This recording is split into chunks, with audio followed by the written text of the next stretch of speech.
నువ్వు హరీష్ రావు కోమటిరెడ్డి వెంకరెడ్డికి ఖాళీ గోటికి సరిపోరు. నువ్వు ఆయన కేసీఆర్ అల్లుడని చెప్పి ఆయన లీడర్ అయ్యిండు. నువ్వేమో కేసీఆర్ కొడుకని లీడర్ అయినావు. మరి ఆయన ఏం చేస్తాడు? వ్యవసాయం చేసుకుంటాడు. ఎట్లయినా నేను 5 సార్లు ఎమ్మెల్యే, ఒకసారి ఎంపీగా. నువ్వు నీ ఎందుకు పార్లమెంట్ ఎన్నికల్లో నా కాన్ఫిడెన్స్ నేను ఒక్క గంట కూడా ప్రచారం చేయలే. 60,000 మెజార్టీ వచ్చింది మా రఘువీర్ రెడ్డికి. నువ్వు సిరిసిల్లలో 10,000 కోట్లు అభివృద్ధి చేసుకున్నావు కదా. 6,000 మైనస్ ఎందుకు వచ్చింది? 6,000 బండి సంజయ్కి లీడ్ ఎందుకు వచ్చింది? బీజేపీతో కుమ్మకైనా లేకపోతే ప్రజలు నీ ముఖం చూడలేక వేరే పార్టీకి ఓటేసినా?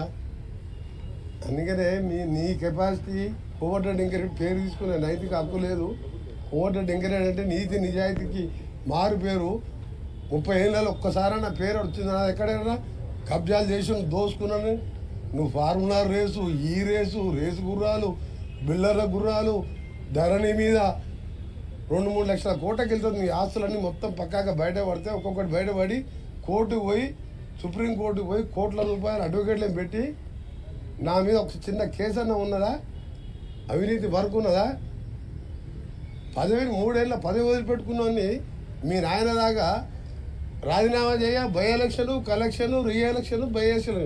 నేను రాజీనామా చేసినంటే మళ్ళీ చెప్పిన, ఆ రోజు చెప్పిన, గవర్నర్ ఇంటి ముందర చెప్పిన, తెలంగాణ రాష్ట్రం వస్తుంది, వచ్చినప్పుడే మంత్రి అయితే అప్పటిదాకా మంత్రి పదవి తీసుకుని ఉన్నా.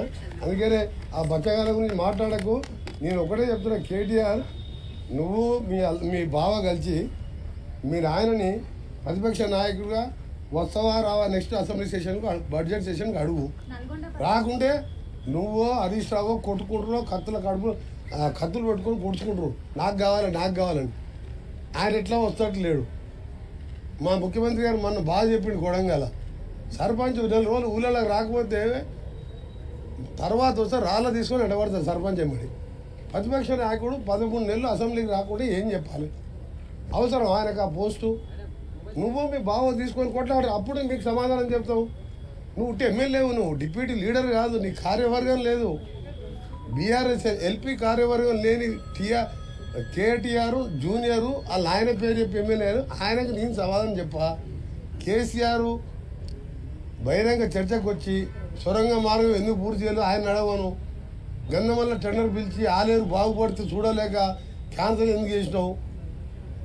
50 టీఎంసీలో మల్లాండ సాగర్ 15,000 కట్టికి కమిషన్ తిని ఎందుకు ఆలేరుకు భువనగిరికి నీళ్ళు ఇవ్వలేదు? మా మూసి ప్రక్షాళన అప్పుడు చేయలేదు, ఇవాళ మీరు చేస్తారంటే దాన్ని అడ్డుకుంటున్నారు. అదే ఇవాళ బీజేపీ వాళ్ళు యమునా క్లీన్ చేయలేదు. యమునా మూసి కంటే యమునా కంటే మూసి డేంజర్ ఉంది. ఆడ కేసీఆర్ మన కేజ్రీవాల్ది కట్అవుట్ పెట్టి ఆ మురికిలో యమునాలో ముంచి తెలుస్తున్నారు. బీజేపీ వాళ్ళు మేనిఫెస్టోలో పెట్టిను, రేపు పొద్దున మా గవర్నమెంట్ రాగానే యమునాని క్లీన్ చేస్తామని. ఇక్కడనేమో మూసిని క్లీన్ చేస్తామంటే కిషన్ రెడ్డి, బండి సంజయ్ వీళ్ళందరూ ఏసీ రూములు తీసుకొని ఆ మూసి కాలు వెంబడి ఏసీలు పెట్టుకొని అలా వండుకుంటారు. మేమే మూసి చేసుకోవద్దు. యమునాలో మాత్రం మేనిఫెస్టోలో మూసి క్లీన్ చేస్తామని పెడతారు. నమామి గంగా చేసినాం, సబర్మతి చేసినాం, యమునా కూడా చేస్తాం. ఇవాళ బీఆర్ఎస్ వాళ్ళకు మూసి గురించి అసలు దాని మీద అవగాహన లేదు.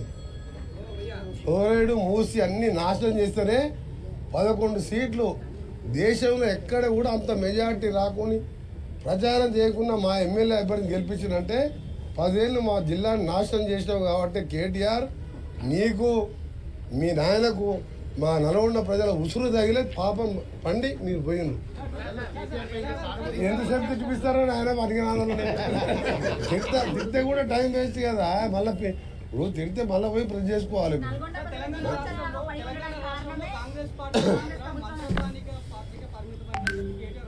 మళ్ళీ కేటీఆర్ తప్ప కూడా పిల్లగారి గురించి ఎందుకు మాట్లాడుతుందా? నేను ఎప్పుడు 3వ సారి ఎమ్మెల్యే అయినప్పుడు రాజకీయాలకు వచ్చిండు. దాని గురించి నేను మాట్లాడాలా? మీరు ఆలోచన పెట్టారు. కేసీఆర్ నేను ఫ్లోరైడ్ కోసం 12 రోజులు చచ్చిపోతే అంటుంటే జయశంకర్ ఉన్న వీడియోస్ ఉన్నాయి. వరంగల్కి వెళ్ళి బస్సులు వచ్చి జయశంకర్ నా దగ్గర కూర్చున్నాడు. నువ్వు ఒక ఎమ్మెల్యేనే నల్గొండ కోసం ఎమ్మెల్యే పదవి ఉండి ఇవాళ ప్రాణాలు తెగించి చేస్తామని బస్సులు వచ్చేది. అప్పుడు ఈయన డిప్యూటీ స్పీకర్గా బుల్లెట్ ప్రూఫ్ కార్లో తిరుగుతున్నాడు. తారనాగర్ అధికార బంగ్లాలు ఉన్నాడు. కేసీఆర్ కూడా నా నైతిక హక్కు లేదు నా మీద మాట్లాడతాను.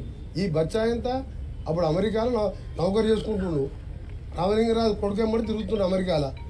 ఆయన గురించి గడుకోతా కేటీఆర్ ఏముంది ఆ కేటీఆర్ దగ్గర? ఫార్ములా రేస్ ఉంది, 1,00,000 కోట్లు ఆస్తుంది. ఆ పైసలు కోమటిరెడ్డి వెంకటరెడ్డి దగ్గర 1,00,000 కోట్లు లేవు, కానీ ప్రజల కోసం పోరాటం చేసి ఒక రైతు బిడ్డగా పైకి వచ్చిన అందుకని అడిగితే కేసీఆర్ కన్నా అడిగినా అర్థం ఉంది. కానీ కేటీఆర్ హరీష్ ఏముందా వాళ్ళ దగ్గర? దోసుకున్న సొమ్ము ఉంది, ఆందోళనని బెదిరించి వసూలు చేసుకున్న సొమ్ము ఉంది.